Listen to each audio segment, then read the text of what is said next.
कृष्णाय कृष्णभक्ताय तद्भक्ताय नमो नमः। ओम नमो भगवते वासुदेवाय। ओम नमो भगवते वासुदेवाय।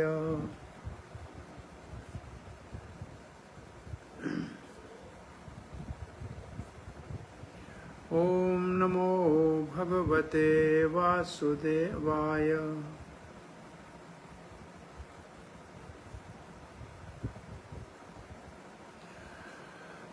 कृष्णाय वासुदेवाय देवकी नंदनाय च नंदगोपकुमाराय गोविंदाय नमो नमः। नमो महावदनाय कृष्ण प्रेम प्रदायते कृष्णाय कृष्ण चैतन्य नामनि गौरात्वेषे नमः। श्री चैतन्य मनोभीष्टं स्थपितां येन भूतले स्वयं रूप कदा मह्यं ददाति स्वपदान्तिकम्। जय श्री कृष्ण चैतन्य प्रभु नित्यानंद श्री अद्वैत गदाधर शिवासादि गौर भक्त वृंद। हरे कृष्णा कृष्णा कृष्णा हरे हरे, हरे राम राम राम हरे हरे। हरे कृष्णा डियर पार्थसारथी फाउंडेशन भक्त वृंद। उपदेशामृत शिला रूप गोस्वामी का मात्र 11 श्लोक है, लेकिन सारी भक्ति के साधन को बहुत अच्छी तरह से उसके अंदर परोया हुआ है। पहले 7 श्लोकों में श्रद्धा से लेकर रुचि तक है, 8वें श्लोक में आसक्ति है, 9, 10 और 11 श्लोक में भाव और प्रेम है। तो आज हम 5वां श्लोक पढ़ रहे हैं। इसका जो उद्देश्य है कि जो 6 प्रकार के प्रेम का आदान प्रदान है भक्तों के बीच में, उसमें हमें कौन से भक्त के साथ कैसा व्यवहार करना चाहिए। तो ये 5वां श्लोक है। कृष्णेति यस्य गिरीतं मनसा ध्रियेत दीक्षास्ति चेत प्रणतिभिः च भजन्तमीशम् शुश्रूष्यः भजन् विघ्नम् अनव्यम् अनन्य निंदादि शून्य हृदय ईप्सित संगलब्ध्या। इसमें 3 बातें हैं। कृष्णेति यस्य गिरि, जिसके जबान से कृष्ण का नाम उच्चारण हो, आदरित नमस्कार करना चाहिए, मन से आदर करना चाहिए। दीक्षा आदि चेत, जिसने गुरु से दीक्षा ली है, प्रणति भी, उसको प्रणाम करना चाहिए, क्योंकि वो भजन ईशम, क्योंकि वो भगवान का सेवा कर रहा है। तीसरा, शुश्रूषा का मतलब सेवा करना, संग करना। भजन विज्ञम, जो भगवान की सेवा के विज्ञान को जानता है। अनन्य अन्य निंदा आदि शून्य है, जिसके जो किसी और की निंदा नहीं करता है, जिसका हृदय बहुत पवित्र है, ऐसे का संग प्राप्त करने की इच्छा करनी चाहिए। तो इस श्लोक का संबंध है, ये तो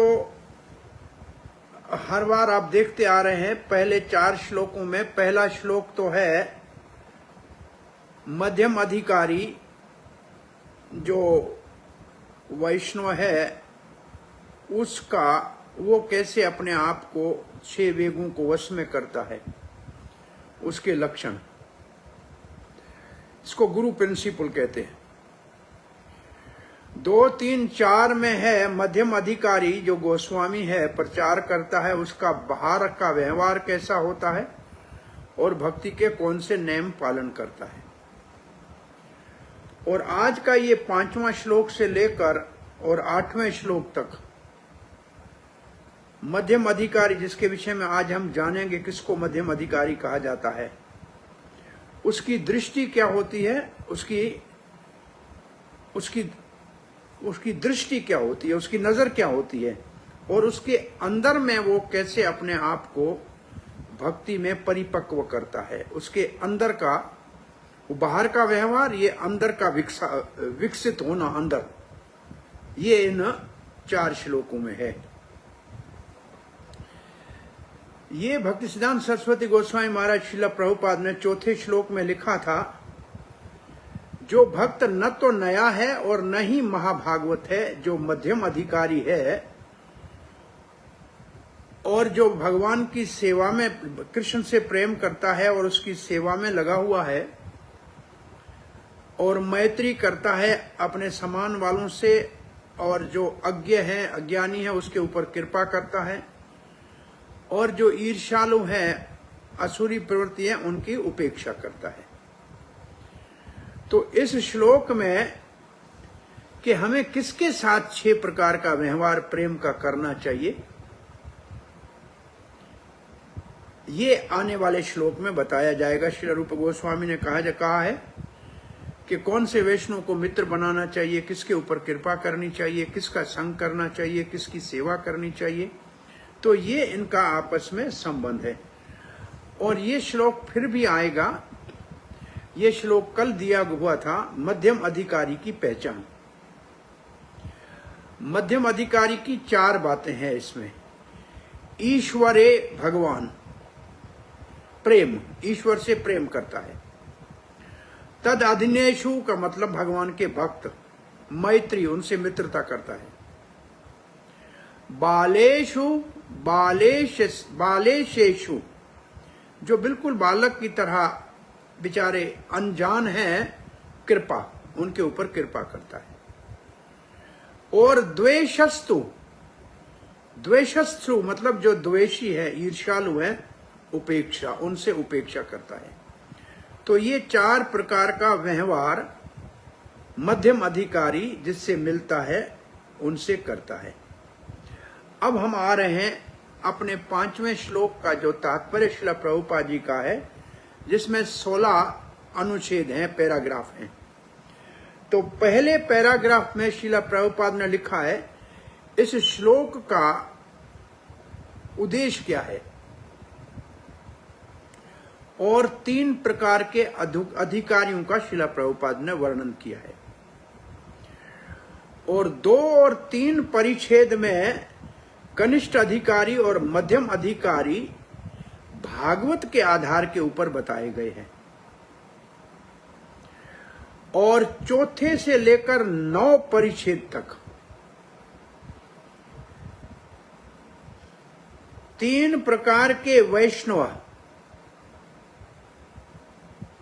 रूप गोस्वामी के भक्ति रसामृत सिंधु के परिभाषा के अनुसार बताया गया है, और भागवत के अधिकार। वो 3 यही है, कनिष्ठ, मध्यम, उत्तम, लेकिन परिभाषा में अंतर है। और 10वें परिच्छेद में श्रील प्रभुपाद ने 3 प्रकार के वैष्णव भगवत नाम जपने के आधार के ऊपर बताए गए हैं। 11 नंबर परिच्छेद में वैष्णव की 3 प्रकार के वैष्णव को चैतन्य महाप्रभु की सत्यराज खान को चैतन्य महाप्रभु की शिक्षा के अनुसार समझाया गया है। 12 और 13 परिच्छेद में 3 प्रकार के वैष्णव चैतन्य महाप्रभु को सनातन गोस्वामी की शिक्षा के आधार पर समझाया गया है। और 14 और 15 परिच्छेद में कि कनिष्ठ अधिकारी को उत्तम अधिकारी बनने के लिए क्या करना चाहिए,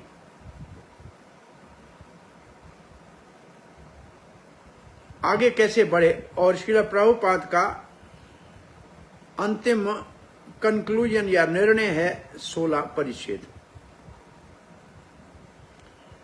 तो इससे हम जब अपना पुस्तक पढ़ें उससे पहले हमको ये जो परिभाषा है कनिष्ठ, मध्यम और उत्तम,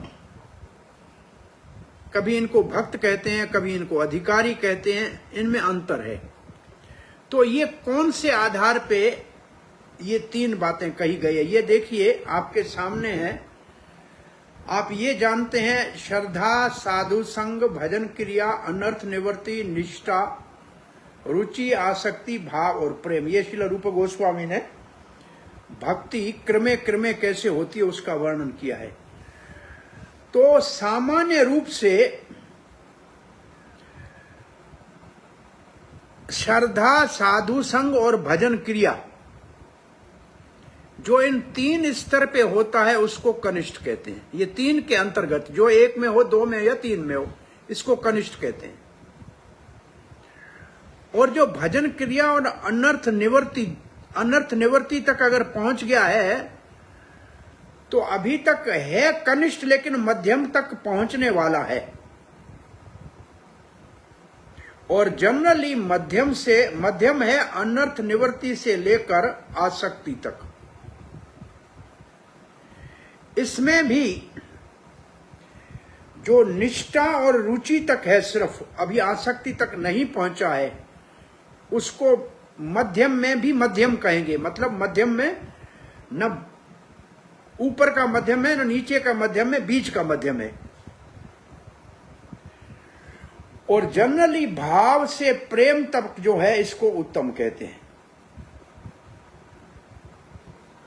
जिसको भाव और प्रेम प्रकट हो गया है उसको उत्तम अधिकारी कहते हैं या महाभागवत कहते हैं।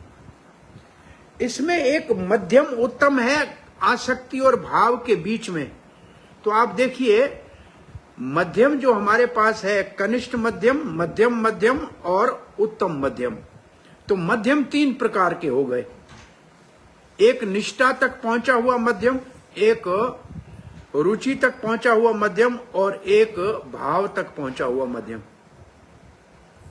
लेकिन ये परिभाषा सबकी समान नहीं है।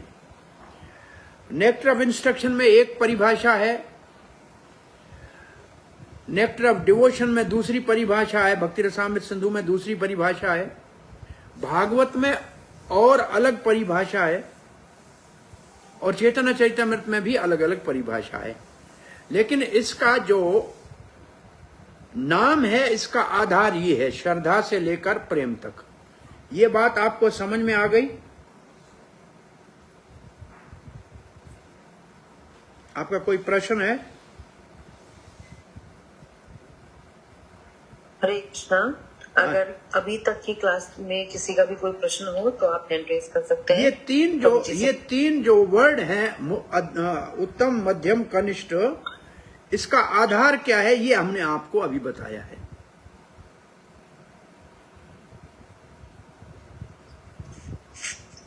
क्या कोई डाउट हो तो हैंड रेज करके प्रभु जी से क्लियर कर सकते हैं। हरे कृष्णा। अब हम अपने श्रीला प्रभुपाद के तात्पर्य का शुरुआत करते हैं। आप इसका अनुवाद देखिए। जो कृष्ण का नाम जपता है उसको मन से आदर देना चाहिए, मन से आदर देना चाहिए। और जिसने दीक्षा ले ली है उसको प्रणाम करना चाहिए।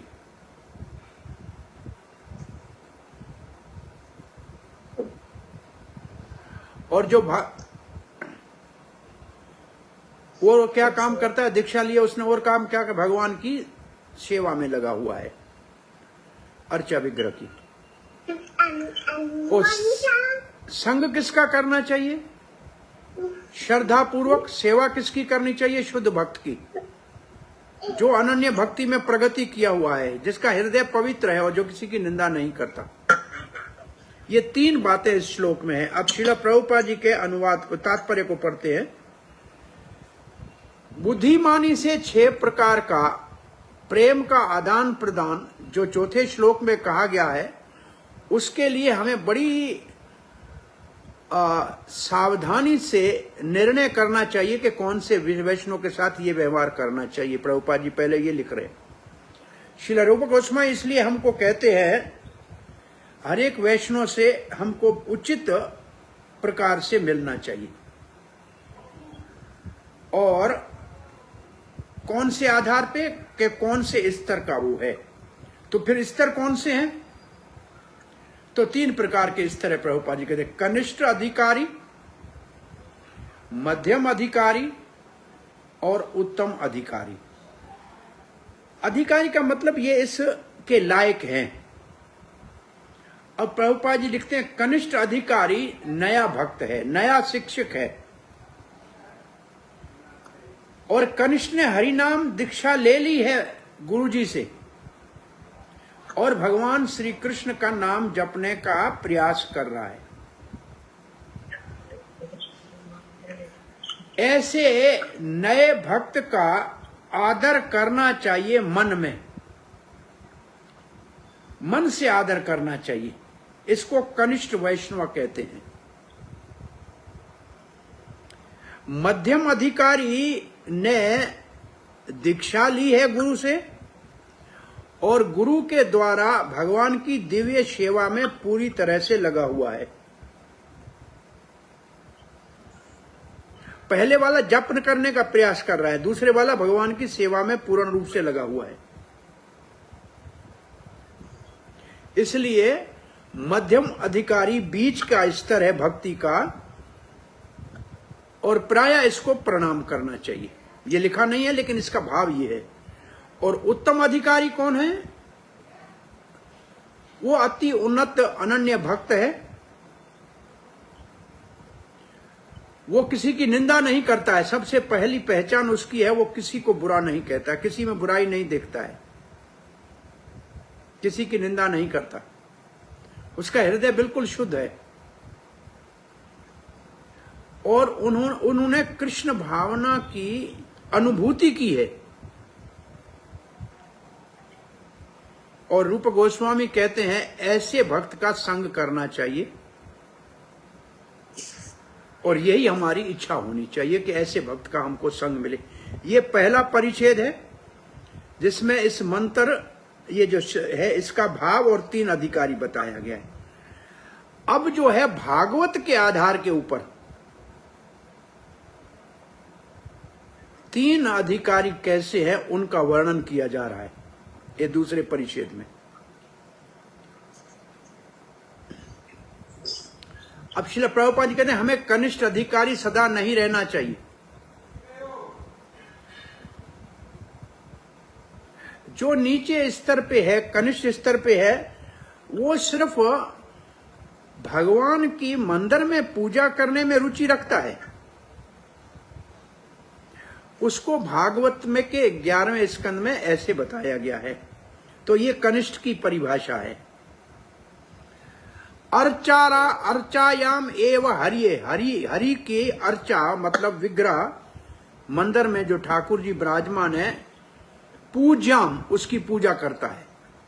यह श्रद्धते श्रद्धा से करता है। न तद भक्तेषु च अन्येषु, परंतु भगवान के भक्तों से और अन्य लोगों से सब भक्त प्राकृत समर्थ है। इसका मतलब भगवान की तो पूजा करता है लेकिन भगवान के भक्तों के साथ व्यवहार नहीं करना आता है। उसको कनिष्ठ अधिकारी कहना चाहिए। उसके लिए एक दूसरा शब्द आ जा रहा है, प्राकृत भक्त। प्राकृत मतलब अभी तक प्राकृत है। प्राकृत का मतलब अभी मटेरियल प्लेटफॉर्म पे है, जैसे प्रकृति या प्राकृत सहजिया कहते हैं, मतलब अभी नीचे स्तर पर है। श्रद्धा पूर्वक भगवान के विग्रह की पूजा में लगा हुआ है, परंतु दूसरे भक्तों के साथ और आम आदमियों के साथ, सामान्य व्यक्तियों के साथ व्यवहार करना नहीं जानता। उसको प्राकृत भक्त या कनिष्ठ अधिकारी कहते हैं। हमको यहां से ऊपर उठना चाहिए। ये माइक्रोफोन बंद कर दीजिए।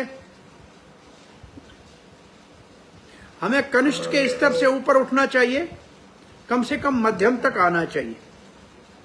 तो मध्यम को भागवत में कैसे बताया गया है ये हम, हरे कृष्णा, प्लीज म्यूट कीजिए। ये हम पहले भी पढ़ा के आए हैं। ईश्वरे तद अधनेषु बालेषु स्वद्वेषु च प्रेम मैत्री कृपोपेक्षा यह करोति स मध्यम। ये भागवत कहते हैं मध्यम वो है जो भगवान से प्रेम करता है, भक्तों से मैत्री करता है, जो नासमझ हैं उनके ऊपर कृपा करता है, और जो द्वेषी है उनकी उपेक्षा करता है, उनसे दूर रहता है। ये मध्यम की पहचान है। इसलिए श्रील रूप गोस्वामी हमें यहां सलाह दे रहे हैं कि अलग अलग वैष्णव से कैसे व्यवहार करना चाहिए। और हम देख सकते हैं, प्रभुपाद जी कहते हैं कि हमारे जीवन में के वैष्णव अलग अलग स्तर के हैं। अब प्रभुपाद जी एक नया शब्द लिख रहे हैं, प्राकृत सहज्या। सहज्या का मतलब जो भक्ति को सहज में ले ले, ऑर्डिनरीली ले ले। प्राकृत मतलब अभी भौतिक स्तर पे है। प्राकृत सहज्या वो भी हरे कृष्ण मंत्र जपते हैं, परंतु अभी तक उनका भोग में, स्त्री हो या धन हो या चाय या सिगरेट आदि पीना हो, उसमें अभी भी रुचि रहती है। हो सकता है आप बहुत से ऐसे लोग जानते हैं, मंदिर में आते हैं, हरे कृष्णा जप भी लेते हैं आपके साथ, परंतु वो अभी तक छोटे मोटे नशे को करते रहते हैं। तो इसको कहते हैं प्राकृत सहज्या। ये भले भगवान का नाम जप रहे हैं, लेकिन अभी तक इनका हृदय शुद्ध नहीं हुआ है। ऐसे लोगों को मन से ही आदर देना चाहिए, परंतु उनका संग नहीं करना चाहिए, उनके संग से दूर रहना चाहिए।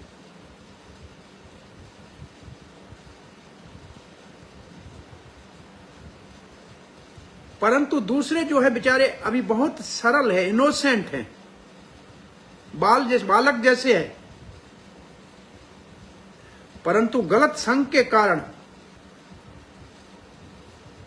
भटक गए हैं। उनको उनके ऊपर कृपा करनी चाहिए।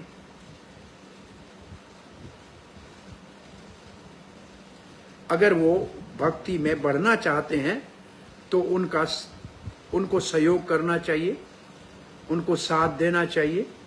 और अगर वो भक्ति के कुछ शिक्षाओं को ग्रहण करना चाहता है तो उसके ऊपर कृपा करनी चाहिए।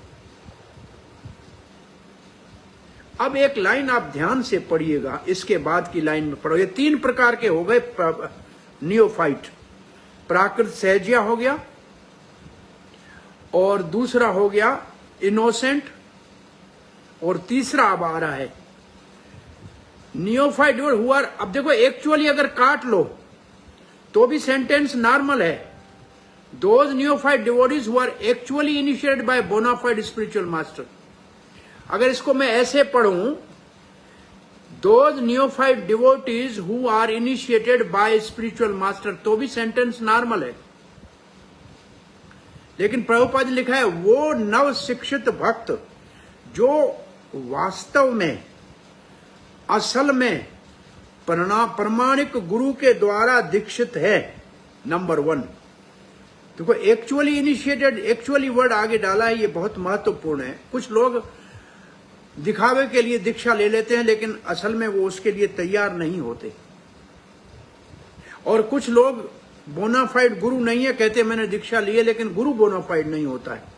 तो बोनाफाइड और एक्चुअली दोनों महत्वपूर्ण शब्द है, वास्तव में और प्रमाणिक। अगर दीक्षा ली है वास्तव में प्रमाणिक गुरु से, नंबर 1। नंबर 2, अगर वो अच्छी तरह से, बहुत गंभीरता से भगवान की सेवा में गुरु के आदेश से लगा हुआ है, गुरु की आज्ञा में भगवान की सेवा में लगा हुआ है, तो उसको प्रणाम करना चाहिए। ये कनिष्ठ को प्रणाम है। कौन सा कनिष्ठ है? जो मध्यम कनिष्ठ है, उसको प्रणाम करना चाहिए। अब प्रभुपाद जी लिखते हैं, हमारे कृष्ण भावना आंदोलन में हम सबको एक मौका देते हैं।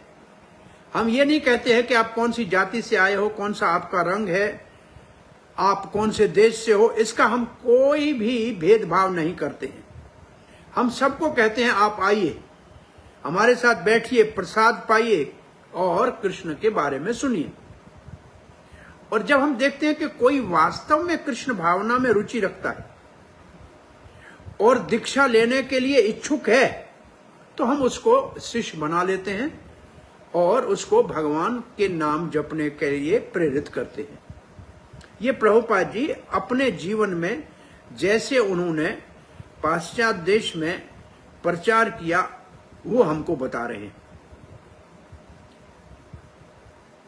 अब फिर दोबारा प्रभुपाद जी सावधानी से लिखते हैं, जब नया शिक्षित भक्त वास्तव में दीक्षित हुआ है और भक्ति में गुरु के आदेश से लगा है तो एकदम उसको प्रमाणिक वैष्णव करके स्वीकार करना चाहिए।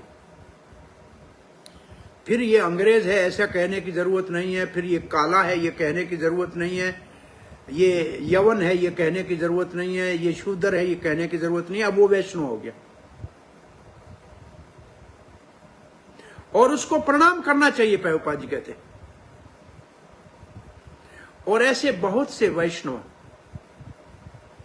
उसमें से कोई एक आपको ऐसा मिलेगा जो बहुत गंभीरता से भगवान की सेवा में लगा है और सारे नियमों को अच्छी तरह से पालन कर रहा है, भक्ति के उसूलों को पालन कर रहा है और संख्या पूर्वक जप माला के ऊपर नाम जप रहा है और हमेशा कृष्ण भावना का प्रचार कैसे बढ़ाया जाए ये योजना बना रहा है। ऐसे वैष्णव को उत्तम वैष्णव कहते हैं, ये उत्तम अधिकारी है। तो उत्तम अधिकारी में 4-5 गुण आपको यहां मिले हैं, उसका संग करने के लिए हमेशा अभिलाषा करनी चाहिए।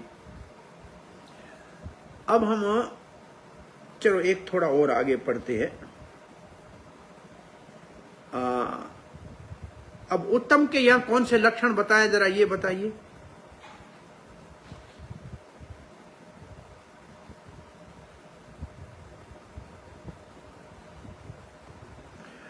अब देखिए 5वां श्लोक है, त्रिविध वैष्णव,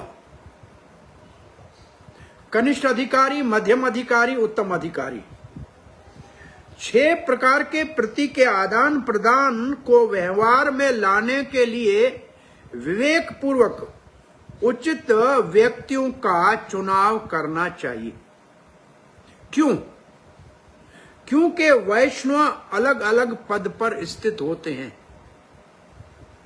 उनके विशेष पद के अनुसार हमें उन्हें उचित रीति से मिलना चाहिए। अर्थात हमें हर वैष्णव को के साथ एक तरह का व्यवहार नहीं करना चाहिए, बुद्धिमत्ता पूर्वक भेद करना आवश्यक है। इस 5वें श्लोक में यह बताया गया है कि 3 प्रकार के भक्तों के साथ हमारा व्यवहार कैसा हो। अब ये देखिए, त्रिविध वैष्णव सेवा। पहले है कृष्णेति मनसा आदरेत, जो कृष्ण का नाम लेता है उसको मन से आदर देना चाहिए। कनिष्ठ अधिकारी के साथ व्यवहार है ये। और नमस्ते मन से आदर करना चाहिए।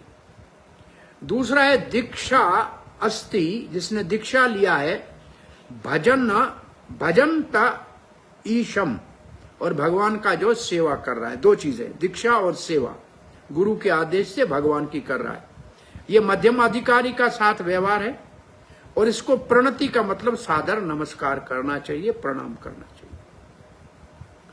शुश्रूषा लब्धा, ये जो लिखा है, सेवा करनी चाहिए, इसके संग को पाने की प्रयास करना चाहिए। यह है उत्तम अधिकारी के साथ व्यवहार। संग लब्ध्या का मतलब संगति करना चाहिए और शुश्रूषा का मतलब श्रद्धा पूर्वक सेवा करनी चाहिए। इसके कौन से गुण हैं ये हम देखेंगे। श्लोक 5 में ये हमने देखा। अब आगे है त्रिविध वैष्णव के लक्षण। अभी जो हमने पढ़े हैं उनको एक बार फिर आपको बता रहे हैं ताकि आप इसको अलग समझ लें। कनिष्ठ अधिकारी ये है नव शिक्षा भक्त, नियोफाइट डिवोटी। और दीक्षित अभी हरिनाम दीक्षा लिए, ये भी कनिष्ठ अधिकारी में आता है। अर्चा विग्रह की सेवा में श्रद्धा पूर्वक युक्त है, ये उसका लक्षण है, परंतु उचित व्यवहार नहीं जानता भक्तों के साथ और सामान्य व्यक्तियों के साथ। और क्या लक्षण है कनिष्ठ अधिकारी का? कोमल श्रद्धा है, नव दीक्षित होता है, और पांचवा है क्रमशः हरिनाम लेकर उत्तम अधिकारी के पद पर उठता है, प्रयास करेगा तो ऊपर जाएगा। मध्यम के लक्षण अभी तक हमने कौन से पढ़े हैं?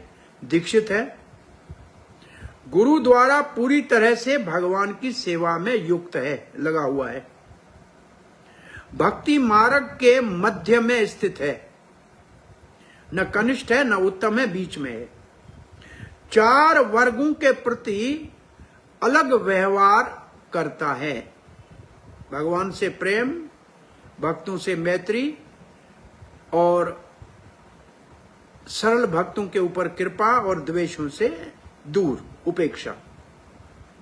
शास्त्र संबंधित ज्ञान पुष्ट नहीं है, शास्त्र में निपुण नहीं होता, मध्यम, तर्क वितर्क नहीं कर सकता, और परंतु श्रद्धावान है, श्रद्धा तो बड़ी पूरी है भगवान के ऊपर, उसे हरि नाम में दृढ़ श्रद्धा है और नियत भक्तिमय सेवा संपादन में दृढ़ है, भक्ति के नियमों को दृढ़ता से पालन करता है, भक्ति के भावी प्रागति का पात्र है, आगे ये बढ़ेगा। अब उत्तम अधिकारी के लिए हमने जो पढ़ा है आगे पढ़ेंगे प्रभुपाद जी के अनुवाद में, वो सुन लीजिए। भक्ति में बहुत आगे बढ़े हुए हैं, महाभागवत कहलाते हैं, निंदा में रुचि नहीं, हृदय पूरी तरह शुद्ध, अनन्य कृष्ण भावना अमृत अवस्था की अनुभूति करते हैं, भगवान की सेवा में गंभीरता से संलग्न रहकर विधि विधियों का पालन करते हैं, जप माला पर नियत संख्या में जप करते हैं, सदैव कृष्ण भावना अमृत का विस्तार करने के विषय में विचार करते रहते हैं, अपने आप को कृष्ण के सनातन सेवक के रूप में जान लेते हैं और श्री कृष्ण की सेवा के अतिरिक्त और किसी चित्त में रुचि नहीं रखते, किसी बात की चित्त में रुचि नहीं रखते, उन्हें गुरु के रूप में स्वीकार करना चाहिए, अनेक पतितों को वैष्णव बनाते हैं। ये भक्ति विनोद ठाकुर लिखते हैं, आगे पढ़ेंगे हम, कि जो बहुत से पतितों को वैष्णव बनाए वो उत्तम अधिकारी जानना चाहिए। तो ये हमारे पुस्तक में लिखे हैं, आपने देख लिए। ये हमने दोबारा आपको बता रहे हैं, मध्यम अधिकारी क्या करता है? भगवान के साथ प्रेम, वैष्णव के साथ मैत्री, जो अज्ञानी है परंतु मासूम है उन पर कृपा करता है, और जो लोग द्वेषी लोग हैं उनके साथ उपेक्षा करता है। ये मध्यम के गुण हैं। अब दीक्षा के लिए क्या है ये हम अब पढ़ रहे हैं हमारे पुस्तक में, फिर ये देखेंगे। आइए अपने पुस्तक को फिर पढ़ते हैं जहां हमने छोड़ा है। अब श्रील प्रभुपाद लिखते हैं, अब वो साधन, वो रास्ता, वो तरीका जिससे एक भक्त कृष्ण में आसक्त हो, कृष्ण से प्रेम करने लगे, सेवा में लगे, वो चैतन्य चैतन्य में तुम्हें बताया है। वो क्या है? दीक्षा लेना। अब दीक्षा की परिभाषा क्या है? दीक्षा काले भक्त करे आत्मसमर्पण। दीक्षा के समय भक्त अपने आप को पूर्ण रूप से कृष्ण को अर्पण करता है। सेई काले कृष्ण तार करे आत्मसम। उसी समय भगवान श्री कृष्ण उसको अपना मान लेता है, अपने समान मान लेता है। अब देखिए आश्चर्य यह है कि दीक्षा में गुरु लिखा ही नहीं। दीक्षा काले भक्त करे आत्मसमर्पण, गुरु के माध्यम से समर्पण कृष्ण को करता है और उसी समय कृष्ण उसको अपने समान मान लेता है। और दीक्षा के लिए भक्ति रसामृत भक्ति संदर्भ में श्रील जीव गोस्वामी ने लिखा है, दीक्षा कहते किसको है? दिव्यम ज्ञानम यतो दद्यात, दिव्य ज्ञान जहां हृदय में प्रकाशित करे, दिव्य ज्ञान हृदय प्रकाशितो, दिव्य ज्ञानम यतो दद्यात, देना, दे जो दे, कुर्यात पापेषु संक्षम, और साथ साथ में सारे पापों को जड़ से निकाल दे। तस्माद दीक्षेति तासा प्रोक्त, तब कहा जाएगा कि इसने दीक्षा ली है। देशे कैस तत्व को विदई, देशी कही तत्व को विदई, जिसने दीक्षा ली है उसकी पहचान क्या है? आस्ते आस्ते वो भौतिक भोग से दूर रहने लगेगा और आध्यात्मिक जीवन में अधिक रुचि लेगा। ये दीक्षा की परिभाषा। आप लोग देखिए, जब दीक्षा नहीं ली थी तो कहीं माल में घूमने जाना, इधर जाना, पार्टी में जाना, रेस्टोरेंट में जाना, ये सब होता था। एक बार भक्ति के रास्ते में आए तो अब वहां जाना ही अच्छा नहीं लगता है। ये हमने बहुत से भक्तों के जीवन में देखा है। तो ये दीक्षा की, और प्रभुपाद जी इसके ऊपर अब अपने जीवन का अनुभव बता रहे हैं। प्रभुपाद जी, हमने अपने जीवन में देखा है कि यूरोप और अमेरिका के लोग, जिनका हमारे जो शिष्य और है, वो बड़े बड़े धनी परिवारों से आते हैं।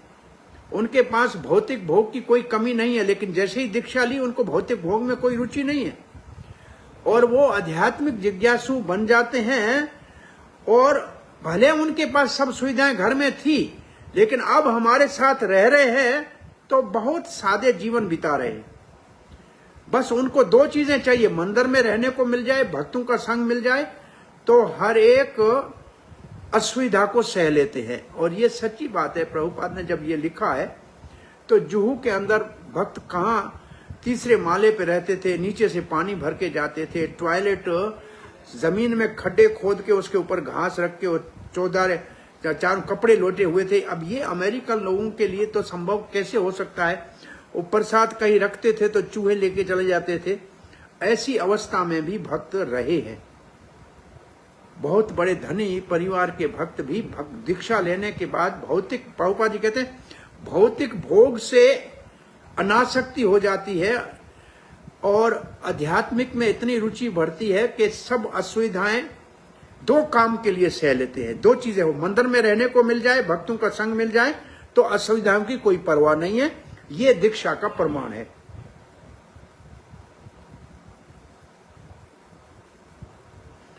अब प्रभुपाद दोबारा कहते हैं, जब कोई भौतिक भोग से दूर रहना चाहता है तो समझ लो कि वो दीक्षा के लिए तैयार है। तो दीक्षा लेने के लिए जिसके मन में भाव आए गुरु से, तो कम से कम उसको भौतिक भोग से ऊपर उठना चाहिए। और आगे आध्यात्मिक जीवन में उन्नति करनी है तो भागवत में लिखा है। अब और क्या दीक्षा के लिए करना चाहिए? तो छठे स्कंद के पहले अध्याय में लिखा है, तपसा ब्रह्मचार्येण समेन च दमेन च। तपस्या के लिए तैयार होना चाहिए, ब्रह्मचार्य का पालन करना चाहिए। सम का मतलब है इंद्रियों को वश में करना, और दम का मतलब है मन को वश में करना। मन और इंद्रियों को वश में करना चाहिए। चार बातें करनी चाहिए। और जो दीक्षा के लिए बहुत गंभीर है उसको ये चार चीजों के लिए तैयार होना चाहिए। प्रभुपाद जी इन चारों का यहां जो संस्कृत का अनुवाद लिख रहे हैं, तपस्या के लिए, ब्रह्मचार्य के लिए, मन और शरीर को संयम में रखने के लिए। अगर ऐसे कोई तैयार है और इच्छुक है तो उसको दिव्य ज्ञान प्राप्त हो जाएगा। तो वो दिव्य ज्ञान प्राप्त करने का अधिकारी हो जाता है, तब उसकी दीक्षा होती है। दिव्य ज्ञान का मतलब है, प्रभुपाद दिव्य ज्ञान की परिभाषा लगते हैं, तद विज्ञान। दिव्य ज्ञान का मतलब है तद विज्ञान। तद का मतलब कृष्ण। आप तद शब्द कहीं भी देखें श्लोक में, उसका मतलब होता है भगवान श्री कृष्ण। तद विज्ञान मतलब भगवत विषयी ज्ञान, परम सत्य का ज्ञान। तद मतलब परम सत्य, और विज्ञा का मतलब अनुभव का ज्ञान। और फिर प्रभुपाद जी एकदम श्लोक लिखते हैं, तद विज्ञानम स गुरुम एवाभिगच्छेता। जिसको ऐसा भगवत विज्ञान प्राप्त करना है उसको गुरु के पास जाना चाहिए। तो ऐसे जब दिव्य भगवत तत्व को जानने का जिज्ञासु हो तो गुरु का शरण लेना चाहिए और दीक्षा लेनी चाहिए। और श्रीमद् भागवत में लिखा है, तस्मात् गुरुम प्रपद्येत जिज्ञासु श्रेय उत्तमम। अगर वो वास्तव में सुख चाहता है जीवन में तो फिर उसको गुरु के शरण में जाना चाहिए, जिज्ञासा करना चाहिए। किसके बारे में? श्रेय उत्तमम, जीवन के परम लक्ष्य के बारे में।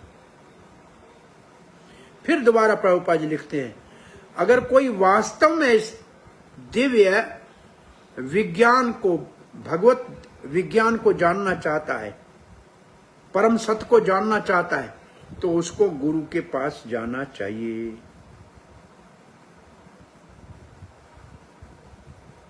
अब कोई कहे मैंने गुरु को तो स्वीकार किया लेकिन उसकी आज्ञा का पालन नहीं करे तो उसका कोई फायदा नहीं। और न ही केवल गुरु को दुनिया के लिए, फैशन के लिए मेरा गुरु है, मेरे एक पार्टी है, हाँ मेरा भी गुरु है, दिखावा करे जैसे कोई क्लब का मेंबर है, ऐसे भी गुरु नहीं करना चाहिए। दो बातें, गुरु करे और आज्ञा न पालन करे, और गुरु करे केवल दिखा के लिए, तो इसका कोई फायदा नहीं। गुरु कौन करे? जो जिज्ञासु हो, जो जानने की इच्छा रखता हो। क्या जानने की? तद विज्ञान अर्थम, दिव्य भगवान के बारे में जानने की इच्छा रखता हो। किसके बारे में जाने? जिज्ञासु श्रेय उत्तमम। प्रभुपाद दिव्य जो विज्ञान है, साइंस है ट्रांसेंडेंटल, उसके बारे में। उत्तम का मतलब क्या है? तम का मतलब अंधकार, उ का मतलब उससे ऊपर, अंधकार से ऊपर, मतलब भौतिक नहीं, आध्यात्मिक जिज्ञासा हो, दिव्य जिज्ञासा हो। इसको कहा है परिप्रश्नेन। परि का मतलब परे के, भगवत धाम के विषय में, भगवान के बारे में, परम सत्य के बारे में पूछना चाहिए, दुनिया के बारे में नहीं पूछना चाहिए।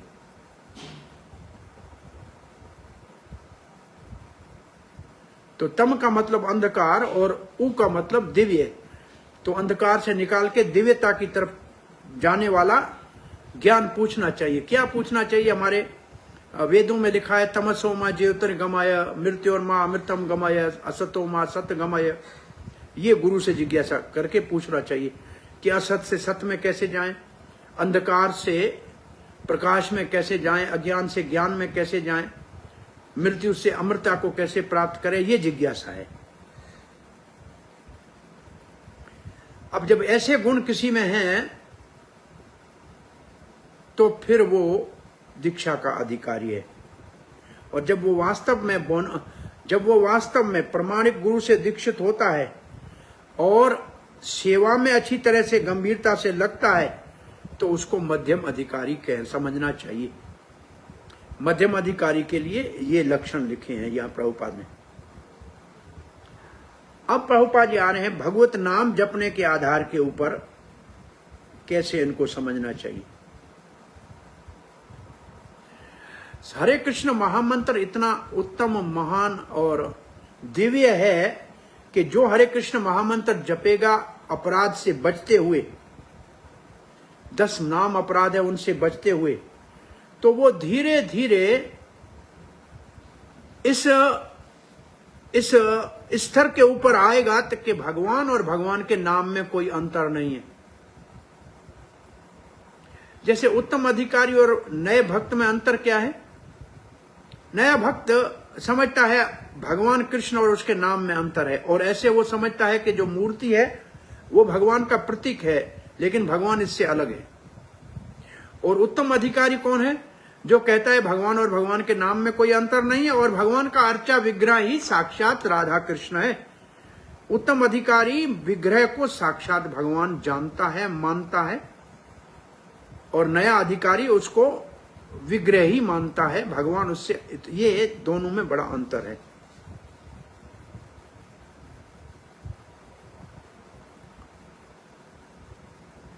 और जो इस स्तर के ऊपर पहुंच गया है कि भगवान और भगवान के नाम में कोई अंतर नहीं है, तो ऐसे भक्त का नए भक्त बड़ा आदर करते हैं, अपने आप नए भक्तों के द्वारा वो सम्मानित होता है। ये हमको निश्चय से जानना चाहिए कि बिना भगवान के नाम जपने के और अपराध से बचने के कोई भी कृष्ण भावना के लिए अधिकारी नहीं हो सकता है। श्री चैतन्य चैतन्य में लिखा है, यार कोमल श्रद्धा से ही कनिष्ठ जन, जिसकी श्रद्धा बहुत कोमल है, कच्ची है, वो कनिष्ठ है। क्रमे क्रमे हूं भक्त है बे उत्तम, आस्ते आस्ते श्रद्धा जैसे बढ़ती जाएगी ऐसे वो मध्यम और उत्तम बनता जाएगा। तो ये नाम जपने के ऊपर, नाम के ऊपर श्रद्धा विशेष रूप से, तो एक नाम का अपराध के साथ जपता है अभी तक तो कनिष्ठ है, अगर नाम आभास के स्तर के ऊपर आया है तो मध्यम है, और शुद्ध नाम जपता है तो उत्तम है। अगर हमारी श्रद्धा बहुत कोमल है तो हम नया भक्त कहलाते हैं। आस्ते आस्ते श्रद्धा बढ़ती जाएगी तो उत्तम भक्त बन जाएगा। सभी नए भक्त बन के शुरू करते हैं तो नए भक्ति होते हैं। अगर वो अच्छी तरह से भगवत नाम का जप करेंगे, नेम का, हरि नाम का जप ठीक तरह से करते रहेंगे तो धीरे धीरे वो उत्तम के स्तर पे आ जाएंगे। हमने कृष्ण भावना में 16 माला जपने का ही नेम बनाया है, क्योंकि हम जानते हैं, प्रभुपाद जी कहते हैं कि पाश्चात्य देश के लोग 8 घंटे तक ध्यान पूर्वक भगवान का नाम जप नहीं सकते। हमारे गुरुदेव भक्तिसिद्धांत सरस्वती गोस्वामी महाराज श्रील प्रभुपाद कहा करते थे, 64 माला नहीं जपता है तो पतित है। और प्रभुपाद कहते हैं हम तो वास्तव में पतित ही हैं, क्या कर सकते हैं, लेकिन हमें आशा है कि भगवान श्री चैतन्य महाप्रभु पतित पावन है, और हम अगर बिना किसी कूटनीति के भगवत नाम जितना कहा गया है 16 माला ही ठीक तरह से जपेंगे तो भगवान श्री चैतन्य महाप्रभु पतित पावन है, हमारा उद्धार करेंगे, ये हमें आशा। अब आता है दूसरा विषय। सत्यराज खान ने चैतन्य महाप्रभु से पूछा कि वैष्णव कौन है, तो 3 प्रकार के वैष्णव का यहां परिभाषा है। प्रभु कहे यार मुखे सुने एक बार, कृष्ण नाम से ही पूजे श्रेष्ठ सभाकार।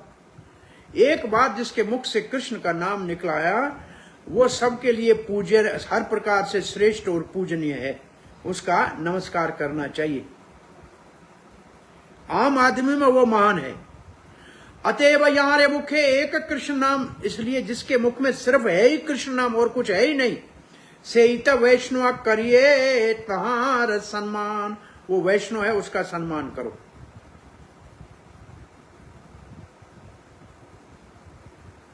मन से कम, ये कनिष्ठ की परिभाषा है। अब प्रभुपाद जी एक उदाहरण दे रहे हैं अपने जीवन का। एक हमारा मित्र, ये जॉर्ज हैरिसन का उदाहरण दे रहे हैं।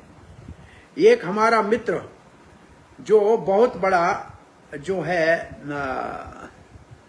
एप्पल कंपनी का जो है म्यूजिशियन था, संगीतकार था। प्रभुपाद जी जॉर्ज हैरिसन का नाम नहीं लिख के कह रहे हमारा मित्र है। हमारे मित्रों में एक ऐसा है जो संगीतकार है और यूरोपियन है, और उसको कृष्ण नाम जपने में बहुत रुचि है, और अपना जहां वो रिकॉर्डिंग करता है वहां भी कृष्ण नाम का बात करता है, और कृष्ण को घर में कृष्ण का चित्र रखा हुआ है, इसलिए हम उसको मन से बहुत बड़ा आदर देते हैं, और हम देख रहे हैं कि वो कृष्ण भावना में बहुत आगे बढ़ रहा है। ऐसे ये है नया भक्त जिसको मन से आदर देना चाहिए। प्रभुपाद जी उसका उदाहरण दे रहे हैं। एक बार किसी ने कहा, प्रभुपाद जी आपने जॉर्ज हैरिसन को दीक्षा नहीं दे रहे। बोला ये पहले ही हरि सन है, इसे हरि का सन है तो दीक्षा दिया, दीक्षित ही है पहले। प्रभुपाद ने उनको ऑफिशियल दीक्षा नहीं दी, लेकिन अंत में भी वो भक्तों के संग में रहा, और जब शरीर छोड़ा तो भी भक्तों के संग में भगवत नाम लेते हुए छोड़ा। और ये कृष्ण परम पुरुष भगवान का जो पुस्तक है, इसको छापने के लिए जो सबसे पहले बड़ी डोनेशन दी वो भी जॉर्ज हरिसन ने दी थी। तो कृष्ण भावना के कामों में भी बहुत सहयोग किया। और ये बड़ा सा जो इंग्लैंड का भक्तिवेदांत मैनोर है, इसको लेने में उनका बहुत बड़ा सहयोग रहा। तो ऐसे दीक्षा नहीं लेते हुए भी ये कनिष्ठ भक्त प्रभुपाद कहते हैं इनको आदर देना चाहिए। तो अब प्रभुपाद सारांश ये है, जो कृष्ण भावना में आगे बढ़ना चाहता है और नित्य नेम से भगवान का नाम ले रहा है, ऐसे वैष्णव को आदर देना चाहिए। अब प्रभुपाद जी उदाहरण दे रहे हैं इसके विपरीत। कहते हैं हमने हमारे अपने, जिसको कहा जाए कि समकालीन बड़े प्रचारकों को देखा है, जैसे ही उन्होंने भगवत नाम जपना छोड़ दिया, वो अपने स्तर से नीचे गिर पड़े। ये प्रभुपाद जी अपने समकालीनों की बात कर रहे हैं। और हमने अपने जीवन में भी ऐसे बहुत बड़े बड़े प्रतिष्ठित इस्कॉन के अंदर पूजित गुरु पद के ऊपर भी लोग देखे, जैसे नाम जपना छोड़ दिया तो अब सब स्तर चला गया और अब पता नहीं कहाँ है, कुछ मालूम भी नहीं है उनके बारे में। तो एक बात तो स्पष्ट है कि नाम जपना जिसने नहीं छोड़ा और निरंतर जपता रहेगा तो श्री कृष्ण कभी उसको नहीं छोड़ेगा, और आज नहीं तो कल वो उत्तम के स्तर पे पहुंचेगा, जरूर पहुंचेगा। अब प्रभुपाद जी आगे लिख रहे हैं, अब चैतन्य महाप्रभु सनातन गोस्वामी को 3 के विषय में क्या कह रहे हैं। कितने जगह से प्रभुपाद ने इसमें परपट में लिखा है, हमने आपको हर एक पैराग्राफ में किसका लिखा है ये बताया है। अब प्रभु श्रील सनातन गोस्वामी को चैतन्य महाप्रभु कहते हैं मध्यम अधिकारी कौन सा है, देखिए। शास्त्र युक्ति नहीं जाने, शास्त्र के कैसे तर्क वितर्क करना ये नहीं जाने, दृढ़ श्रद्धावान, लेकिन श्रद्धा बहुत दृढ़ है। मध्यम अधिकारी से ही महाभाग्यवान, ये मध्यम अधिकारी बहुत भाग्यवान है। 2 बातें हैं, शास्त्र अच्छी तरह से नहीं जानता है परंतु श्रद्धा बहुत दृढ़ है, ये भाग्यशाली है। मध्यम अधिकारी श्रद्धावान होता है, ये आगे बढ़ सकता है। इसलिए चैतन्य महाप्रभु में आगे कहा है श्रद्धावान जन है भक्ति अधिकारी, भक्ति के लिए श्रद्धा अति आवश्यक है। उत्तम मध्यम कनिष्ठ श्रद्धा अनुस्वारी, जैसी जिसकी श्रद्धा, कोमल श्रद्धा तो कनिष्ठ, मध्यम श्रद्धा तो मध्यम, उत्तम श्रद्धा तो उत्तम। अब श्रद्धा किसको कहते हैं, प्रभुपाद जी कहते हैं श्रद्धा शब्द विश्वास कहे सुदृढ़ निश्चय, कृष्ण भक्ति कहले सर्व कर्म कृत है। श्रद्धा का मतलब है दृढ़ विश्वास कि कृष्ण की भक्ति करने से बाकी सब काम अपने आप हो जाएगा, यह निश्चय होना चाहिए, इसको कहते हैं दृढ़ श्रद्धा। अब दृढ़ श्रद्धा को प्रभुपाद जी भगवत गीता के ऊपर कैसे अप्लाई कर रहे हैं। प्रभुपाद जी लिखते हैं कृष्ण भावना की शुरुआत ही श्रद्धा से होती है। किसके ऊपर श्रद्धा होनी चाहिए, भगवत गीता के ऊपर प्रभुपाद जी लिखते हैं। उसके ऊपर यथारूप पूरी भगवत गीता के ऊपर श्रद्धा होनी चाहिए, ऐसे नहीं कुछ टुकड़े के ऊपर श्रद्धा है और कुछ के ऊपर नहीं है। कैसे श्रद्धा होनी चाहिए, जैसे अर्जुन की श्रद्धा थी। और फिर प्रभुपाद जी एक गीता का एक श्लोक बता रहे हैं जो अर्जुन ने अपने मुख से कहा है, सर्वम एतद ऋतम मन्ये यन्माम वदसी केशव। ये केशव जो कुछ आपने कहा उसको मैं सबको ऐसे का ऐसे मानता हूं। और प्रभुपाद जी कहते हैं फिर वही श्रद्धा की परिभाषा को आगे बता रहे हैं, यह है सही तरीका, यह है सही मार्ग भगवत गीता को समझने का, इसको कहते हैं श्रद्धा। कुछ भाग भगवत गीता का मान लें, कुछ नहीं मान लें अपने मनमानी तरीके से, वो ठीक नहीं है, उसको श्रद्धा नहीं कहते।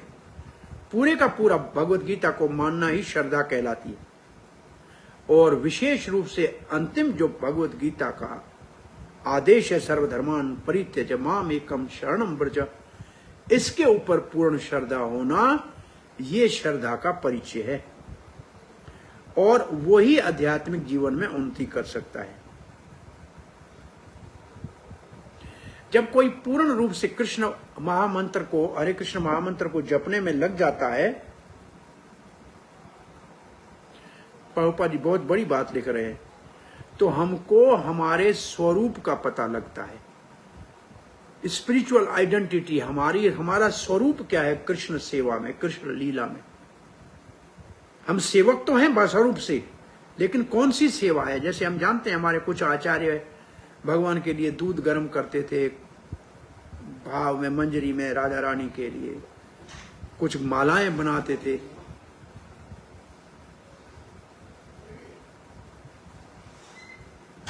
तो इस तरीके से हमारी अपने स्वरूप का पता लग जाएगा, स्वरूप सिद्धि हो जाएगी। कैसे?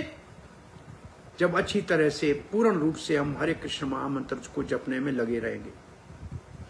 अगर श्रद्धापूर्वक मंत्र नहीं जपेंगे तो हमारे स्वरूप का हमको पता नहीं लगेगा। अब प्रभुपाद जी एक भक्ति रसामृत सिंधु का श्लोक लिख रहे हैं, सेवानुमुख्य ही जीवादो स्वयं एव स्फुर्द्याद। भगवान को जानना हमारी इंद्रियों से संभव नहीं है, लेकिन जीभा से भगवान को जानने के लिए शुरुआत की जा सकती है। और जीभा के दो ही काम है, और किसी कृत्रिम तरीके से, आर्टिफिशियल तरीके से भगवान को नहीं जान सकते। सेवा से जान सकते हैं, और मुख से, जीवा जबान से सेवा दो ही होती है, भगवान का नाम जपना और भगवान का प्रसाद को आदर पूर्वक ग्रहण करना। और जब हम ये श्रद्धा पूर्वक इस मार्ग को अपनाएंगे तो भक्त को भगवान अपने आप प्रकाशित करेंगे। भक्त के ऊपर भगवान अपने आप को प्रकाशित करेंगे, रिवील करेंगे। आगे श्रील प्रभुपाद जी लिखते हैं, जब भक्त समझता है कि मैं भगवान का नित्य दास हूं, कृष्ण की सेवा के अतिरिक्त और मेरी कोई रुचि नहीं है, सदा ही कृष्ण के विषय में सोचता है और कृष्ण नाम के प्रचार के लिए योजनाएं बनाता रहता है कि दुनिया पूरी में कैसे कृष्ण भावना को बढ़ाया जाए, उसको उत्तम अधिकारी समझना चाहिए। उत्तम अधिकारी के अन्य गुण आ रहे हैं, और ऐसे का संग करना चाहिए एकदम, और इसके साथ 6 प्रकार का आदान प्रदान करना चाहिए, और इसी को गुरु के रूप में स्वीकार करना चाहिए। जो कुछ हमारे पास है उसको अर्पण कर देना चाहिए।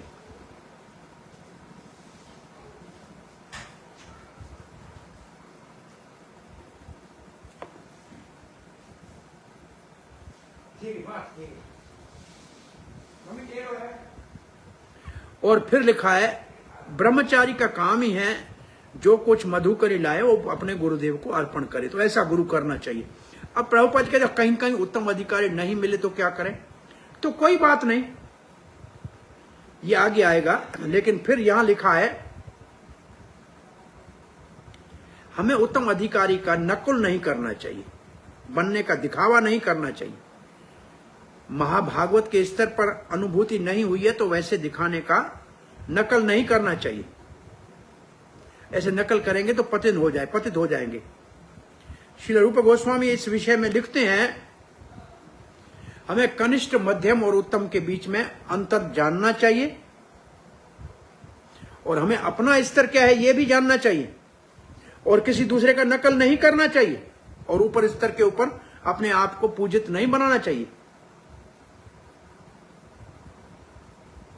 भक्ति विनोद ठाकुर कहते हैं, जो बहुत से पतितों को वैष्णव बना ले उसको समझना चाहिए कि उत्तम अधिकारी है।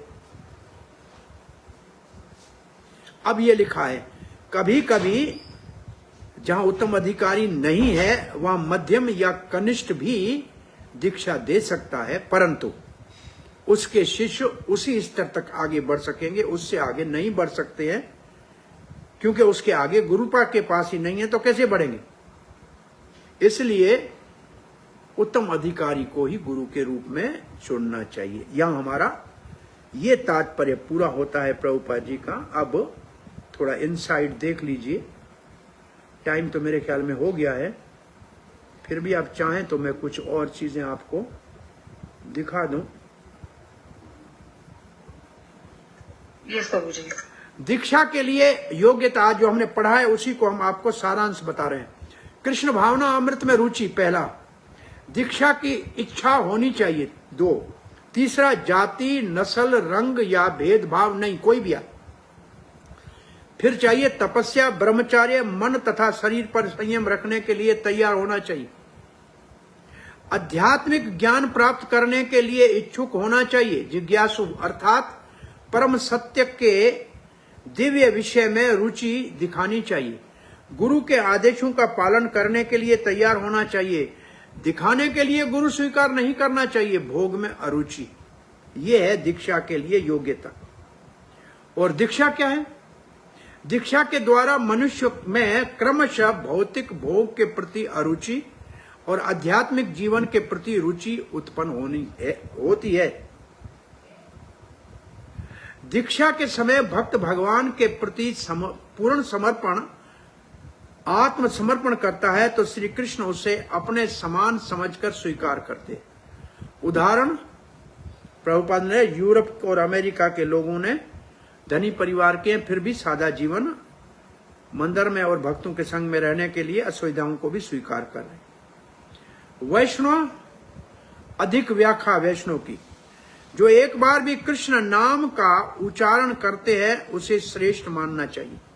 जो कृष्ण नाम का कीर्तन में अभिरुचि रखते हैं और उसके अभ्यास करना पसंद करते हैं उसे वैष्णव मानकर कम से कम मन से सम्मान करना चाहिए। ये चैतन्य महाप्रभु ने सत्यराज खान को कहा है। श्रद्धा भक्ति के लिए अधिकार है। मनुष्य श्रद्धा के विकास के अनुसार ही भक्ति में कनिष्ठ, मध्यम तथा उत्तम कहलाता है। श्रद्धा का अर्थ है वो दृढ़ विश्वास के कृष्ण की दिव्य सेवा करके सारे अनुषंगिक कार्य संपन्न होते हैं। श्रद्धा का अर्थ है भगवत गीता के आदेशों का पूर्ण रूप से स्वीकार करना, बिना विवेचना के, और विशेष रूप से सर्वधर्मान परित्यज्य, इस बात को पूर्ण रूप से स्वीकार करना। जब इस प्रकार के हम पूर्णतः श्रद्धावान बन जाते हैं तो ये दृढ़ श्रद्धा आध्यात्मिक जीवन में प्रगति करने के लिए आधारभूत बन जाती है। मध्यम अधिकारी के अधिक लक्षण, शास्त्र संबंध ज्ञान पुष्ट नहीं है परंतु श्रद्धावान है, उसे हरिनाम कीर्तन में दृढ़ श्रद्धा है। ये चैतन्य महाप्रभु ने सनातन गोस्वामी को कहा। नियत भक्तिमय सेवा के संपादन में दृढ़ है, भक्ति के भावी प्रगति का पात्र है। उत्तम अधिकारी के अधिक लक्षण हमने पढ़े हैं। भगवान की सेवा में गंभीरता से संलग्न रहकर समस्त विधि विधानों का पालन करता है, जप माला का नियत संख्या में जप करता है, सदैव कृष्ण भावना अमृत आंदोलन का विस्तार करने के विषय में विचार करते रहते हैं, अपने आप को कृष्ण का सनातन सेवक के रूप में जान लेता है, तब वो कृष्ण की सेवा के अतिरिक्त और किसी चीज में रुचि नहीं रखता। उन्हें गुरु रूप में स्वीकार करना चाहिए और अनेक पतितवाओं का उद्धार वैष्णव बनाता है। यह है उत्तम अधिकारी के अन्य लक्षण। यह हमारा इस परिभाषा में भी ये श्लोक पूरा होता है। अब एक और परिभाषा बचती है, चाहे तो उसको भी देख ले। ये हमने बता दिया आपको। अब 3 प्रकार के वैदिक साधन भक्ति का भक्ति रसामृत सिंधु में 3 साधन कौन सा है? ये भक्ति रसामृत सिंधु के आधार पे है और ये हमारे भक्ति ये उपदेशामृत के आधार पे कृष्णेत यस्य गिरि, ये है इसके। आप इसमें देखिए नीचे कनिष्ठ अधिकारी कौन सा है इसमें? श्रद्धा से पहले, अभी नया है, आया ही नहीं है, और अनर्थ निवृत्ति तक। श्रद्धा से पहले से लेकर अनर्थ निवृत्ति तक जो होता है उसको कनिष्ठ कहते हैं। मध्यम अधिकारी अनर्थ निवृत्ति से आसक्ति है, ये हमारे उपदेशामृत का अनुसार, और उत्तम अधिकारी भाव से प्रेम तक, और उत्तम अधिकारी भागवत में है प्रेम वाला, और मध्य में निष्ठा से प्रेम तक भागवत में। इसका एक पूरा चार्ट है, अगर आपको चाहिए तो इसमें पड़ा है। ये भक्ति रसामृत में, उपदेशामृत में, श्रीमद् भागवत में, चेतना चरितामृत में, इन सब का क्या क्या स्तर है, ये अलग अलग स्तर है सबका।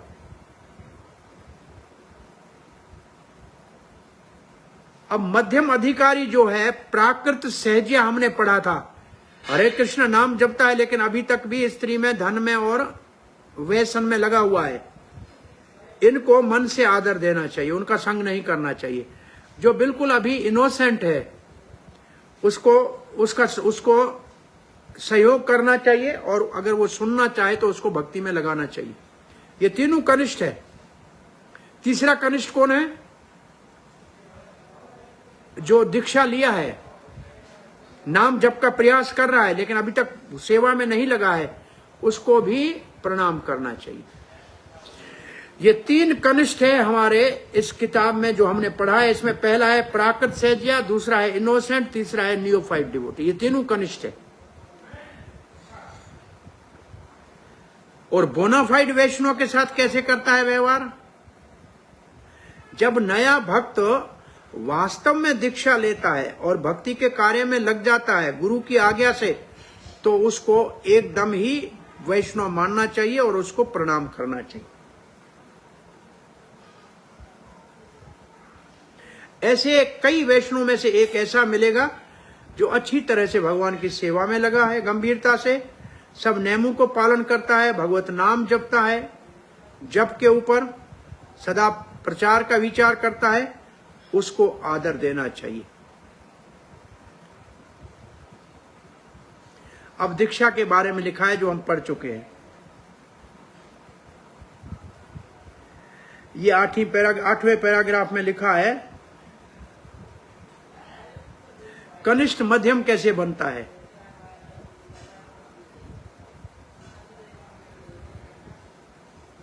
और 9वां पैराग्राफ में कनिष्ठ वैष्णव मध्यम कैसे बनता है, ये प्रभुपाद लिखा है। अब ये आखिरी स्लाइड है। नाम अपराध होगा कनिष्ठ, नाम अभास होगा मध्यम, और शुद्ध नाम होगा उत्तम। यह हमारा आज का ये 5वां श्लोक पूरा होता है। अब आपका कोई प्रश्न जिज्ञासा है तो पूछ ले। हरे कृष्णा प्रभु जी, बहुत बहुत धन्यवाद प्रभु जी। बहुत ही डिटेल से अपने 5th श्लोका का आपने हमें ज्ञान दिया। Thank you so much. तो सभी भक्तों से विनती है कि आज की क्लास से रिलेटेड आपका कोई भी प्रश्न है, जिज्ञासा है, तो आप प्लीज अपना हैंड रेस कर सकते हैं और प्रभु जी से पूछ सकते हैं। हरि बोल, हरे कृष्णा। प्रभु जी आप अनम्यूट कर सकते हैं।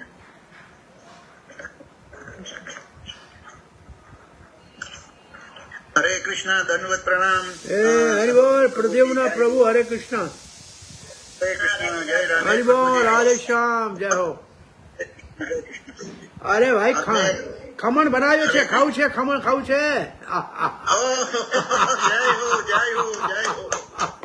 आ गया। हाँ प्रभु जी, आपने बहुत बहुत अच्छी तरह समझाया ये मध्यम अधिकारी, कनिष्ठ अधिकारी और उत्तम अधिकारी के बारे में। और हमको तो लगता है कि ये पूरा सेशन हमको अगेन दूसरी दफा और तीसरी दफा हर वक्त सुनना चाहिए और पढ़ना चाहिए। इसके बाद भक्ति रसामृत सिंधु में दोबारा आएगा। अच्छा, भक्ति रसामृत सिंधु में ये अधिकारी आएगा। हाँ। और उसमें इसमें थोड़ा अंतर, और भागवत में फिर आएगा, चैतन्य चैत्र में 2 बार आएगा, ये 5 बार आया है। इतनी बार बताते हैं प्रभु जगन्नाथ जी कि कृष्ण की शरण ले लो और भक्त बन जाओ। बस ये मुख्य बात है, श्रद्धा पहले होनी चाहिए तो काम आगे बढ़ना शुरू हो जाएगा। हाँ जी, राइट। हरे कृष्णा, हरे कृष्ण। धन्यवाद भैया, धन्यवाद। थैंक यू प्रभु जी। और किसी भक्त का कोई प्रश्न है तो आप हैंड रेज कर सकते हैं, प्रभु जी से पूछ सकते हैं। निखिल श्री माता जी आप अनम्यूट करें। हरे कृष्णा प्रभु जी। हाँ जी, हरे कृष्णा बेटा, Hare Krishna, Hare Krishna. Thank you so much प्रभु जी। बहुत बहुत जैसे आप स्लाइड के थ्रू समझाते हैं ना, बहुत इजी हो जाता है समझने के लिए। तो प्रभु जी उसके लिए आपने बहुत एफर्ट्स लगाया ये सब बनाने के लिए और हमको समझाने के लिए। थोड़ी सी हमारे दिमाग में ये सारी चीजें चली जाए उसके लिए बहुत ज्यादा आपने मेहनत किया है। हालांकि मेरे दिमाग में तो बहुत थोड़ी थोड़ी सी चीजें ही जाती हैं, लेकिन ऐसी चीजें हैं कि मुझे एक बार में समझ में नहीं आएंगी, बार बार मुझे सुनना पड़ेगा इसका रिकॉर्डिंग। तो प्रभु जी मेरा ये क्वेश्चन था, एक छोटा सा क्वेश्चन कि क्या हम कौन भक्त कितने साल से इस्कॉन में जुड़ा है तो उसके हिसाब से हम क्या कभी उनको जज कर सकते हैं कि लाइक वो कनिष्ठ अधिकारी है या मध्यम अधिकारी है या फिर उत्तम अधिकारी है? नहीं। तो या वो क्या वो ठीक रहेगा? नहीं, कितने साल से नहीं, कितनी श्रद्धा है और क्या उसका साधना है। साधना, श्रद्धा और 6 वेग का किसने दमन किया है उसके आधार के ऊपर। भाई एक क्वेश्चन आता है हमारे यहाँ, 105 साल का वृंदावन का महात्मा है, क्या मैं उसको गुरु बना लूं? तो कहे नहीं, क्योंकि 105 साल क्राइटेरिया नहीं है। क्या 6 वेग का दमन किया है? क्या वो रोज भगवत नाम जपता है माला के ऊपर? क्या वो नियम पालन करता है? अगर ये करता है तो अधिकारी है। सिर्फ उम्र में ज्यादा है, 50 साल से दीक्षा ली है लेकिन नाम अभी तक नहीं जप रहा है तो क्या करे? इसलिए प्रभुपाद ने लिखा है एक्चुअली इनिशिएटेड, और फिर लिखा है बोनाफाइड स्पिरिचुअल मास्टर से। ये 2 बातें क्यों प्रभुपाद ने लिखी है मालूम नहीं, लेकिन कितने सालों से ये आधार नहीं है। आधार है कि साधना क्या है उसकी और कितना संयम है उसका अपने जीवन में। वो अपने आप प्रभाव पता लग जाता है भक्त का। लेकिन ये बहुत आसान नहीं है। हमको अपने आप को कनिष्ठ ही समझना चाहिए, वो सबसे अच्छा है, सेफ है, और आगे बढ़ने के लिए प्रयास करना चाहिए। जी प्रभु जी। तो फिर कितना देखा जाता है कि वो इनिशिएटेड भी है कई सालों से और नाम जब भी कर रहे हैं या नहीं कर रहे, वो तो अपने घर में कर रहे हैं। हम तो 1 हफ्ते में 1 बार मिलते हैं, तो फिर उनके व्यवहार से किस तरह से हम मतलब पता करें कि हाँ भाई वो पहले हमको पता हो कि हम कहाँ हैं। हमारा अपना पता होगा तो दूसरे का पता लगाएंगे ना। हम ही कनिष्ठ हैं तो दूसरे का कैसे पता लगाएंगे मध्यम है कि उत्तम है? इसलिए प्रभुपाद ने लिखा है दूसरे के बारे में और अपने बारे में भी सोचो कि हम कहाँ हैं। हमारे को दूसरे के ऊपर कृपा करने का मन करता है कि बेचारा नया आया है, इसको कुछ प्रसाद खिला दें, इसको माला दे दें, किताब दे दें, ये मन में आता है तो मध्यम है। ऐसे अगर भाव आता है तो ये इसका मतलब है कि हम कृपा कर, बेकार लोगों से दूर रहना चाहता है, भक्तों के साथ मैत्री रखता है, भगवान से प्रेम है तो मध्यम अधिकारी है। ये उसके 4 गुण हैं। प्राय हम जो प्रचार करते हैं उनको उत्तम तो होने के बाद भी मध्यम पे आना पड़ेगा, तभी प्रचार कर पाएगा। उत्तम प्रचार नहीं कर सकता है। उत्तम तो कहेगा सभी भक्त हैं, किसको भक्त बनाऊं? इसलिए मध्यम के स्तर पे प्राय भक्त होते हैं और मध्यम से आगे बढ़ना चाहिए और हमको मध्यम तक पहुंचने का प्रयास करना चाहिए। प्रभु जी, तो बेसिकली आप ये कहना चाहते हैं कि ना हमें केवल अपने ऊपर ये प्रयास करना है, हमें अपने ऊपर वर्कआउट करके हमारा स्तर ऊपर तो करना है, दूसरे को जज नहीं करना है। भाई देखिए, हम जिस स्तर पे हम होंगे उसी स्तर वाले को हम जान सकेंगे। हम नहीं तो हमको पता नहीं कि वो सामने वाला क्या है। देखो, अब डॉक्टर 2 बात करेंगे, कोई डॉक्टर होगा तो डॉक्टर की बात समझ सकेगा, 2 इंजीनियर बात करेंगे, कोई इंजीनियर होगा तो इंजीनियर की बात समझेगा। तो अगर जो मध्यम होगा तो मध्यम को पहचानेगा, कनिष्ठ होगा तो कनिष्ठ को पहचानेगा, उत्तम होगा तो उत्तम को पहचानेगा। हम सबको पहचान पाए इतना आसान भी नहीं है। इसलिए अपने आप को हमेशा कनिष्ठ समझना चाहिए तो अच्छा है, और दूसरों के प्रति आदर होना चाहिए। लेकिन ये 6 प्रकार का आदान प्रदान सिर्फ उत्तम के साथ करना चाहिए, और मध्यम के साथ भी किसी हद तक किया जा सकता है, लेकिन कनिष्ठ से नहीं। कनिष्ठ भी 3 प्रकार के थे। प्राकृत कनिष्ठ था, इनोसेंट कनिष्ठ था और कनिष्ठ था। 3 थे। कनिष्ठ भी 3 प्रकार के हैं। प्रभु जी। हाँ, चित्रक क्या बोलता है? चित्रक अहमदाबादी, बोलिए। यस चित्रक। नहीं अनुभव। हाँ, हरे कृष्णा प्रभु जी, दंडवत प्रणाम। दंडवत, बोलिए बोलिए। प्रभु जी, आपका तबीयत कैसा है? कृष्ण कृपा है बस। और आपने आज बहुत अच्छा क्लास किया, कल भी बहुत अच्छा क्लास था, और आपने जो अधिकारी के बारे में बताया तो देखिए, एक होते हैं अधिकारी, एक होते हैं भक्त। अधिकारी का मतलब अभी तक भक्ति में आगे आना चाहते हैं, अधिकारी का मतलब एलिजिबल है, और भक्त होते हैं वो प्रेम के आधार के ऊपर हैं। तो भागवत वाले और इनमें अंतर है थोड़ा सा। ये 4 किताबों में अलग है और सब एक नहीं है। टर्मिनोलॉजी जो है ना एक नहीं है, इनका क्राइटेरिया अलग है। इसका एक पूरा चार्ट है, कभी लगा के रखना चाहिए अपने पास।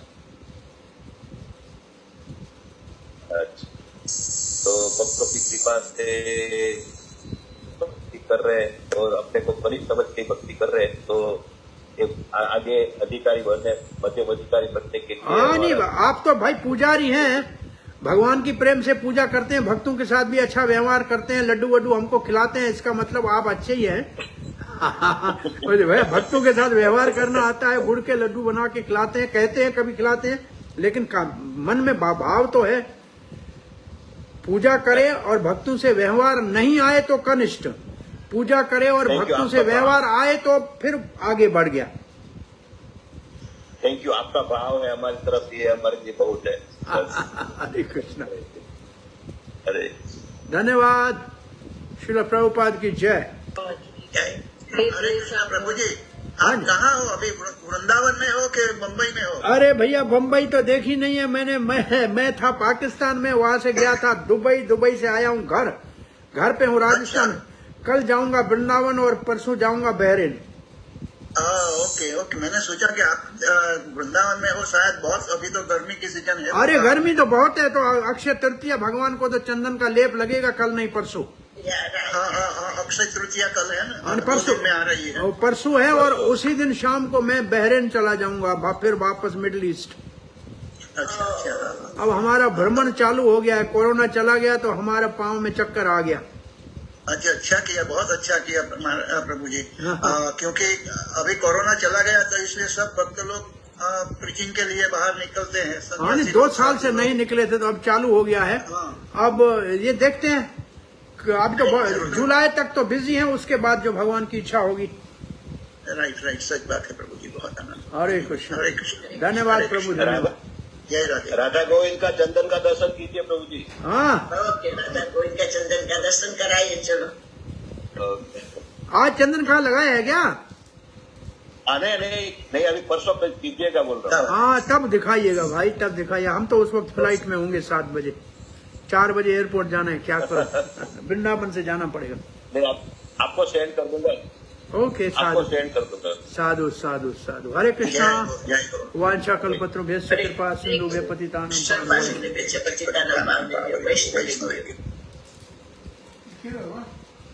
अरे तय